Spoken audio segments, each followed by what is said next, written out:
अस्सलामुअलैकुम dear students, hope सब ठीक ठाक होंगे। चलें जी, आज का टॉपिक स्टार्ट करते हैं। That is very important. Golgi apparatus MDCAT के हवाले से भी बहुत इंपॉर्टेंट है और एफएससी के लिए भी बहुत इंपॉर्टेंट है। और ये टॉपिक जो है वैसे भी बहुत इंपॉर्टेंट है सेल के पर्सपेक्टिव से भी। चलें जी, आज बात करते हैं गोल्जी अपरेटिस की। अपरेटिस किसे कहते हैं? किसी भी सिस्टम को बेसिकली हम अपरेटिस कहते हैं।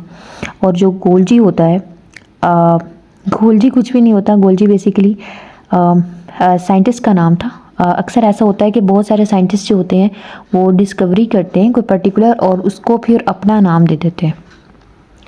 ठीक है, उस डिस्कवरी को वो फिर अपना नाम दे देते हैं। ठीक है, जैसे कि छोटी सी एग्जांपल ले लेते हैं। फिजिक्स के अंदर आप लोगों ने पढ़ा है, बड़े फेमस है Newton's first law, second law, third law. उसमें भी साइंटिस्ट ने अपना नाम दिया हुआ इन लॉज को। ठीक है, तो इसके अलावा बहुत सारी डिस्कवरीज के अंदर जो है वो साइंटिस्ट, इसके अलावा लॉज वगैरह हैं ये, तो इसके अलावा भी साइंटिस्ट जो है ना, जो भी डिस्कवरी करते हैं, बहुत सारे साइंटिस्ट उसमें अपना नाम ऐड कर देते हैं। तो यहाँ पे जैसे कि गोल्जी अपरेटस है, तो यहाँ पे गोल्जी बेसिकली डिस्कवरी किसने की थी? कैमिलो गोल्जी थे, जिन्होंने 1898 के अंदर गोल्जी अपरेटस को डिस्कवर किया था।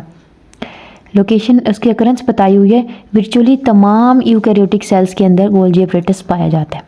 ठीक है, ये जो कॉम्प्लेक्स स्ट्रक्चर जितने भी आपको मिलेंगे, जैसे हमने लास्ट लेक्चर में पढ़ा था, एंडोप्लाज्मिक रेटिक्यूलम है, आगे भी इंशाल्लाह डिस्कस करेंगे, जिसमें हमारे पास क्लोरोप्लास्ट है, माइटोकॉन्ड्रिया है, न्यूक्लियस है, मेम्ब्रेन बाउंडेड। तो ये जो सारे कॉम्प्लेक्स स्ट्रक्चर्स हैं, ये सारे यूकैरियोटिक सेल्स के अंदर ही होते हैं। प्रोकैरियोटिक सेल बहुत सिंपल होता है और प्रिमिटिव टाइप होता है।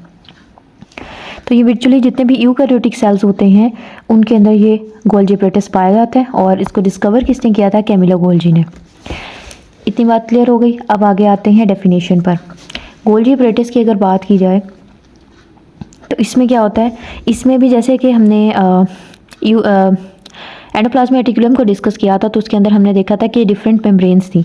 तो यहाँ पर क्या होता है? यहाँ पर भी सैक्स हैं मेम्ब्रेन के। ठीक है, और यहाँ पर क्या है कि वो फ्लैट ना थैलियाँ पड़ी हुई हैं, मेम्ब्रेन से बाउंड हुई फ्लैट किस्म की थैलियाँ पड़ी हुई हैं, सैक्स पड़े हुए हैं। इसे भी हम सिस्टर्नी ही कहते हैं। ठीक है, लेकिन इसके साथ साथ क्या होता है? ठीक है, इसके साथ साथ छोटी छोटी एसोसिएटेड वेसिकल्स भी होती हैं। ठीक है, एसोसिएटेड वेसिकल्स होती हैं। और ये जो क्या कहते हैं, सिस्टर्नी है। और इसमें जो हमारे पास जो एसोसिएटेड वेसिकल्स हैं, ठीक है, ये जो हैं ये बेसिकली एसोसिएटेड वेसिकल्स हैं और ये आपको सिस्टर्नी नज़र आ रही हैं। सो सिस्टर्नी एंड एसोसिएटेड वेसिकल्स को मिलाकर हम कहते हैं कि ये गोल्जी कॉम्प्लेक्स है। ठीक है, अब जो यहाँ पर बेसिकली होता क्या है, ये एक कॉम्प्लेक्स सा सिस्टम है जिसमें बहुत सारी ट्यूब्यूल्स हैं जो इंटरकनेक्टेड हैं, आपस में जुड़ी हुई हैं। ठीक है, एक साथ मौजूद हैं। तो ये उन सारी ट्यूब्स का, ट्यूब लाइक स्ट्रक्चर्स का, ट्यूब्यूल्स का एक कॉम्प्लेक्स सा स्ट्रक्चर है जिसे हम कहते हैं गोल्जी कॉम्प्लेक्स। अब बात करते हैं इनकी फॉर्मेशन की। स्मूथ एंडोप्लाज्मिक रेटिक्यूलम में हमने कहा था कि कुछ वेसिकल्स होती हैं जो ये सेपरेट आउट करती हैं। ठीक है, इनमें से बड ऑफ होती हैं कुछ वेसिकल्स, जिसमें हमने कहा था कि ये जो है आगे इसको गोल्जी अपरेटिस के अंदर दे देती है। लास्ट लेक्चर में बात डिस्कस हो चुकी है। तो यहाँ पर क्या होता है कि स्मूथ एंडोप्लाज्मिक रेटिक्यूलम से वेसिकल्स अलग होती हैं। ठीक है, इनसे बडिंग होती है, ब्लब्स बनते हैं। ब्लब्स कहते हैं ऐसे छोटे छोटे जो गोल गोल स्ट्रक्चर्स होते हैं जो अलग हो रहे होते हैं, एक सरफेस से अलग हो रहे होते हैं, उसको हम ब्लब्स कहते हैं। सो ये बडिंग या ब्लैबिंग होती है। तो स्मूथ एंडोप्लाज्मिक रेटिकुलम से ब्लब्स कैसे बनते हैं? जैसे कि स्मूथ एंडोप्लाज्मिक रेटिकुलम है, ठीक है, इससे ऐसे ब्लब्स बनेंगे। ठीक है, ब्लब्स बनेंगे और ब्लब्स जो हैं वो बाद में जाकर ये जो है वो बाहर निकल आएंगे एज वेसिकल। ठीक है, और ये वेसिकल ये वाली आपको जो नज़र आ रही है। ठीक है, तो ये ब्लब्स बनेंगे, ब्लैबिंग होगी, उसके बाद वेसिकल्स बन जाएंगे। वेसिकल्स जाके गोल्जी जो गोल्जी की सिस्टर्नी है उसके साथ जाके इन्होंने मिल जाना है, फ्यूज़ हो जाना है। ठीक है, और गोल्जी वेसिकल्स के साथ मिलने के बाद में गोल्जी अपरेटिस इसके साथ क्या काम करेगा? आगे फर्दर जो है इसमें प्रोसेसिंग होती है उन सारे मटेरियल्स की जो इन वेसिकल्स में है। प्रोसेसिंग के बाद इसने भी उसको बाहर ऐसे जो है वेसिकल्स को, मेम्ब्रेन बाउंडेड वेसिकल्स को बाहर निकालना होता है। तो उसके साथ जो भी मामला करना है, सेल से बाहर निकालना है जो भी है, तो वो जो है ये इसके बाद होता है, ठीक है। तो ये बेसिकली इसके बाद जो बनती हैं वो सिक्रेटरी वेजिकल्स होती हैं। अब हम बात कर लेते हैं इसके स्ट्रक्चर की। यहाँ पे एक स्ट्रक्चर बना हुआ है गोल्जी वेजिकल्स का, ठीक है। तो एक साइड होती है इसकी फॉर्मिंग फेस और एक होती है मैच्योरिंग फेस। इसकी दो साइड्स होती हैं। जो फॉर्मिंग फेस है वो कन्वेक्स होती है और जो मैच्योरिंग फेज होती है वो कनकेव होती है। कन्वेक्स किस चीज़ को कहते हैं? जो ऐसे बाहर की तरफ होती है, ठीक है। और जो कनकेव होती है वो अंदर की तरफ होती है। अक्सर स्टूडेंट्स को कन्फ्यूजन हो जाती है कन्वेक्स एंड कनकेव में। तो कनकेव को और कन्वेक्स को आप इसको अच्छे तरीके से याद रखें कि कनकेव, ठीक है। केव को गहराई से याद रख लें। केव होता है ना गार, उसको गहराई से याद रख लें कि ये गहरा है, ठीक है। और जो दूसरा है कन्वेक्स, वो जो है वो बाहर की तरफ है, ठीक है। तो ये जो है हमारे पास फॉर्मिंग फेस जो होता है वो बेसिकली किस तरह का होता है? फॉर्मिंग फेस बेसिकली कन्वेक्स होता है, ठीक है, बाहर की तरफ। और ये जो है ये ऐसे अंदर की तरफ होगा, कनकेव होगा मैच्योरिंग फेस, ठीक है। ये अंदर की तरफ होगा, ये बाहर की तरफ होगा, आउटर होगा, ठीक है। तो ये ऐसा लग रहा होता है, ठीक हो गया। अच्छा जी, ये उन्होंने एक स्टेटमेंट दी है बुक में। एक तो ये बात बताइए कि सबसे पहले कि forming face and maturing face है, ठीक है। फॉर्मिंग फेस बाहर की तरफ होता है, मैच्योरिंग फेस जो है वो अंदर की तरफ होता है। फिर उसकी शेप सी हुई है कि ये कन्वेक्स होता है और ये जो है वो बेसिकली कनकेव होता है, ठीक है। और पूरा स्टैक होता है सिस्टर्नी का, काफ़ी सारी ट्यूब्यूल्स होती हैं, उनका पूरा स्टैक यहाँ पे मौजूद होता है, ठीक है। पूरा एक कह लें बंडल होता है, एक स्टैक होता है, ठीक है। And thought to be moving from outer to inner face, ठीक है। अब वो ऐसे कैसे फील हो रहा है कि आउटर से इनर फेस पे ये मूव कर रहा है? देखिए, एक बात याद रखें कि यहाँ पर डिफरेंट वेजिकल्स आ रही हैं, इसके साथ फ्यूज़ कर रही हैं, फ्यूज़ करने के बाद यहाँ से नई वेजिकल्स निकल रही हैं, ठीक है। तो वेजिकल्स आप देखें ऊपर से आ रही हैं और यहाँ से बाहर एग्जिट हो रही हैं, जो यहाँ गोल्जी वेजिकल्स बनती जा रही हैं। इसके बाद इसका function, that is very much important. इसका फंक्शन है सेल सिक्रेशंस का, ठीक है। अब सबसे पहले आती है, अगर सेल की बात की जाए तो ये न्यूक्लियस है, ये जो है वो एंडोप्लाज्मिक रेटिकुलम रफ्सा बना रही हूँ और यहाँ पर जो है वो गोल्जी अपरेटस मौजूद है, ठीक है। एंडोप्लाज्मिक रेटिकुलम में होता है रफ एंडोप्लाज्मिक रेटिकुलम, जिसमें राइबोसोम्स भी होते हैं। राइबोसोम से बनते हैं प्रोटीन्स, ठीक है। प्रोटीन्स एंडोप्लाज्मिक रेटिकुलम से गुजर कर जाते हैं बेसिकली गोल्जी अपरेटस के पास। गोल्जी अपरेटस के बाद गोल्जी यहाँ से बेसिकली जो प्रोटीन्स हैं, ठीक है, वो प्रोड्यूस तो राइबोसोम्स पर हो गए, ठीक है। अब उन्होंने जाना है एंडोप्लाज्मिक रेटिकुलम से गुजरेंगे, स्मूथ एंडोप्लाज्मिक रेटिकुलम से गुजरेंगे और यहाँ से जो है वो वेजिकल्स बनेंगी। इसके अंदर जो भी प्रोटीन्स हैं, एंजाइम्स हैं, प्रोडक्ट्स हैं, वो आ गए। अब इन्होंने जाना है गोल्जी अपरेटस के पास। गोल्जी अपरेटस के पास आकर ये क्या करेंगे? गोल्जी अपरेटस के पास आकर इस ऑर्गेनल के अंदर क्या होगा? ये जो प्रोडक्ट्स थे जो स्मूथ एंडोप्लाज्मिक रेटिकुलम ने बनाकर भेजे थे, उनकी यहाँ पर होगी प्रोसेसिंग। इसको फाइनाइज्ड प्रोडक्ट में कन्वर्ट किया जाएगा, बाहर इसके मेम्ब्रेन डाली जाएगी और उसके बाद इसको जो है वो सेल से बाहर निकाल दिया जाएगा, ठीक है, या जो भी इसके साथ करना है मामला, ठीक है। तो ये रफ एंडोप्लाज्मिक रेटिकुलम और फिर स्मूथ और फिर गोल्जी अपरेटस।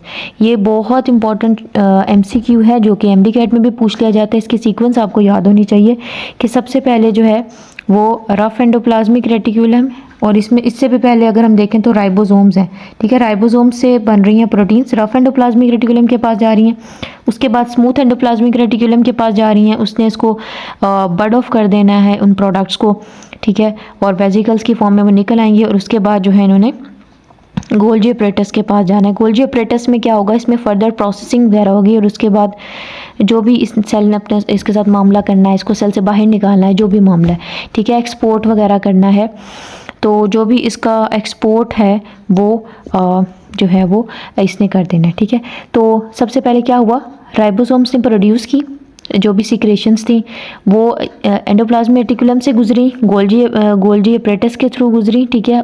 इन्होंने फर्दर क्या हुआ कि उनको फाइनाइज्ड प्रोडक्ट में अच्छे से उसको तैयार करके वो प्रोडक्ट्स तैयार हो गए, उसको मेम्ब्रेन के अंदर पैक किया, प्रोडक्ट्स की तैयारी हो गई, अब उसको मेम्ब्रेन के अंदर पैक कर दिया, अब उसको सेल के बाहर फाइनली एक्सपोर्ट करना है। लेकिन एक्सपोर्ट से पहले फाइनाइज्ड प्रोडक्ट में कन्वर्ट करना और उसकी पैकिंग करना, बिल्कुल जैसे फैक्ट्री के अंदर कोई चीज़ प्रोड्यूस होती है ना, इसको इस एग्जांपल से समझते हैं कि कोई चीज़ फैक्ट्री के अंदर कोई प्रोडक्ट बन रहा है, ठीक है। फ़र्ज़ करें कि राइबोसोम्स फैक्ट्री है, ठीक है। फैक्ट्री के अंदर मशीनरीज़ हैं और मशीनरीज़ के अंदर फॉर एग्जांपल कोई भी प्रोडक्ट बन रही है, ठीक है, कोई बिस्किट्स हैं या कुछ भी है, ठीक है। तो वो उसने जाके प्रोसेसिंग उसकी होनी है, फाइनल प्रोसेसिंग होती है उस प्रोडक्ट की, उसकी पैकिंग होती है बॉक्सेस के अंदर, ठीक है। उसको फिर रैप अप किया जाता है और उसके बाद ही वो बाहर एक्सपोर्ट होती है डिफरेंट कंट्रीज़ के अंदर या डिफरेंट जो है वो शॉप्स तक या डिफरेंट जो है वो सुपरमार्केट्स तक जाएगी वो चीज़। तो पहले उसको पैक तो करना पड़ेगा ना, फाइनेंस प्रोडक्ट में उसको कन्वर्ट करके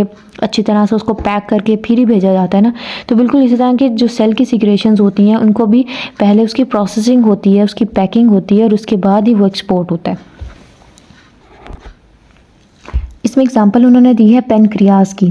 पेनक्रियाज के जो सेल्स होते हैं वो ग्रेन्यूल सिक्रेट करते हैं।